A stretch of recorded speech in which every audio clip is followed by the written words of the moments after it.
Pendant toute la semaine, c'est Emma du restaurant Jacques Table à Vin à Nancy qui nous a régalé. On s'occupe de la dernière recette de la semaine, le dessert. Donc tu es partie à ce que je vois donc sur de la rhubarbe, qu'on va associer avec quoi? On va l'associer avec du chocolat blanc, un petit crumble sarrasin et de la tonka. Ça marche.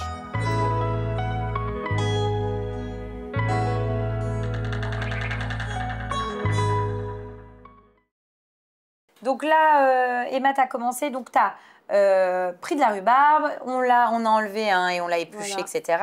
Tu l'as coupé en biseau, un petit peu de beurre, et ça va partir au four, c'est ça? À 180 pendant à peu près 10-15 minutes suivant les morceaux. D'accord, l'idée c'est de la cuire, de la confire, On va la cuire et la confire, on va avoir un petit peu de... pas de brûlé, mais une sorte de caramélisation. D'accord. Et en même temps, elle sera confite, ça va être super intéressant. Donc ça, c'est parti pour 12 minutes. Voilà.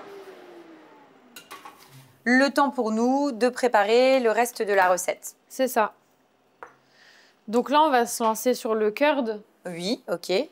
Donc ici, j'ai préparé en amont un petit jus de rhubarbe. Ok. Tu vas juste avoir de la rhubarbe, cuit à hauteur avec de l'eau, mixé. Donc j'ai 3 œufs et 150 g de sucre. Le sucre le v'là. Voilà, c'est ça. Donc on voit, c'est presque un temps pour temps finalement. J'ai également du beurre, 50 g de beurre et 2 cuillères à soupe de maïzena. Ok. Donc là, on a cassé nos 3 œufs et on va blanchir avec notre sucre. Je te tiens ça. Merci. Alors, tu parles de curd, hein, c'est ça? Ouais. J'ai jamais entendu ça. C'est quoi exactement? Alors, le curd, en fait, ça va être ce que tu vas retrouver dans une tarte citron meringuée. Oui. Donc, tu sais, le citron hyper acide, la crème hyper acide du citron. C'est ça en fait. Ah d'accord, ok. On incorpore bien les deux. Ensuite, dis-moi, je peux Tu peux mettre le jus, pas en totalité parce qu'on va incorporer un petit peu de maïzena. Okay. Écoute, je te propose de me dire stop. Alors attends, je vais me mettre là. Tu me dis stop. Hein. Ouais. Hop, stop. Et là on va mettre la maïzena dans la casserole.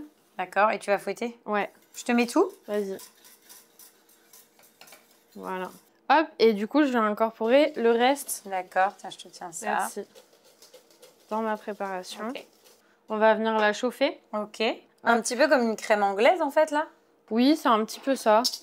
En fait, on vide donc tout notre cul de poule, on le récupère et après, on va le passer au chaud, c'est ça? Voilà, c'est ça. Okay. Donc là, tu fouettes en 8. Ouais. Pour bien faire incorporer la chaleur dans le produit, que les jaunes ne cuisent pas à part, ça ne tranche pas, enfin voilà. Je vais incorporer, une fois que je sens que ça commence à chauffer, j'incorpore le reste de mon beurre. D'accord. Mes 50 grammes. On est déjà sur un dessert qui est quand même assez riche avec la ganache, le crumble, ça c'est sucré. Donc là on est bon, on a terminé. Je vais continuer un tout petit peu de le mélanger à froid, histoire qu'il reprenne un peu une température convenable. Et après, on va venir râper de la tonka. Ah, excellent. Et en fait, c'est ce qui est hyper intéressant en fait, dans ce curd et que j'adore, c'est que quand on le goûte tout seul, on a vraiment l'impression de manger une tartelette amandine à la rhubarbe, mais en entier, en une bouchée. Donc là, tu vas donc râper ta petite tonka dessus. Voilà. Et c'est là qu'on va parfumer. Je mets à peu près une demi-fève. D'accord. Donc là, c'est bon. On remélange. Une dernière fois.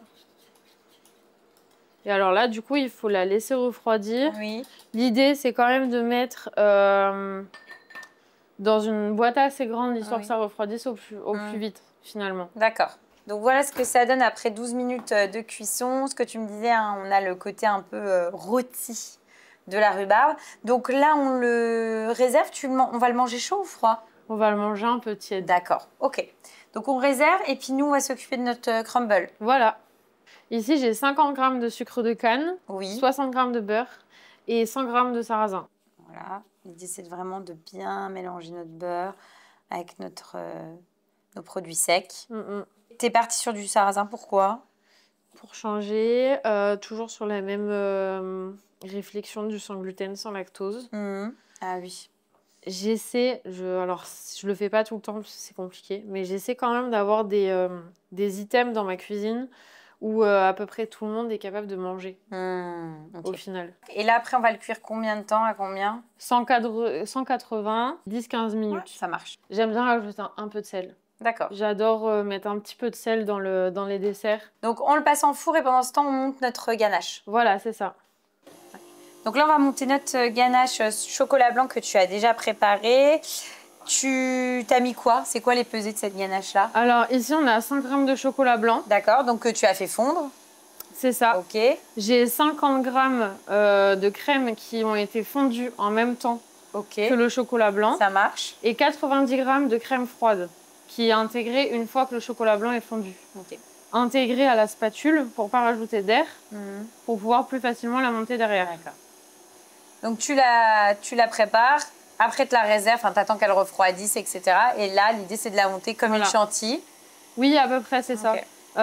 J'essaye de ne pas la montrer trop serrée, mais histoire quand même qu'elle se tienne dans l'assiette. Ok, ça marche. Voilà. Donc là, on a tout, on va dresser? C'est ça. Donc là, tu commences par...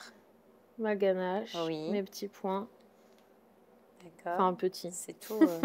Oui, alors... Tout est relatif. Non, mais c'est un dessert. Attends, bah, du coup, je vais récupérer. Ça, vraiment, on le fait dans la foulée. T'es plus gourmande que moi. C'est vrai, ils sont plus gros? Ah, bon. Donc, le crumble, on va venir le poser un peu comme un petit chemin. Entre? Ouais. En fait, tiens, non, moi, je le mets entre nous. Hop. On reste généreux. Ah bah, j'ose plus, moi, maintenant. Hop. Ensuite, les petits points de curd. D'accord. Ah, super. À côté. Donc, pas trop parce que c'est quand même assez vite écœurant. Okay. Et ensuite, on va venir mettre nos petits morceaux de rhubarbe. Ok. Alors, hop. Voilà. On y va, on goûte? Ouais. Allez, c'est parti. On essaye de prendre un petit peu de tout. Hein. Voilà, c'est ça. Un peu plus compliqué au niveau de la rhubarbe. Ouais.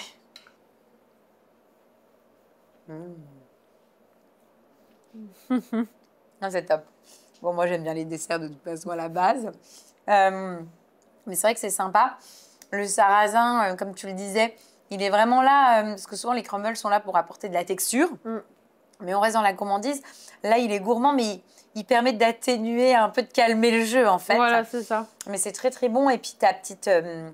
la ganache, là, montée chocolat blanc, elle est trop bonne. Et avec le curd, ça s'équilibre bien. C'est très, très bon.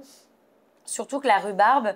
c'est vrai qu'on a tendance à beaucoup apporter de sucrosité pour gérer l'équilibre.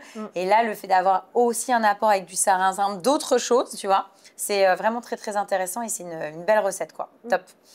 Bah, merci beaucoup, Emma, pour ton accueil. Bah, avec plaisir. Voilà, on s'est régalé. On a eu plein de petites recettes très, très faciles et très rapides à réaliser. Donc, ça, c'est cool. Le but. Donc, écoute, on reviendra l'année prochaine. En général, on vient une fois par an. Bah, avec plaisir. Je vous attends.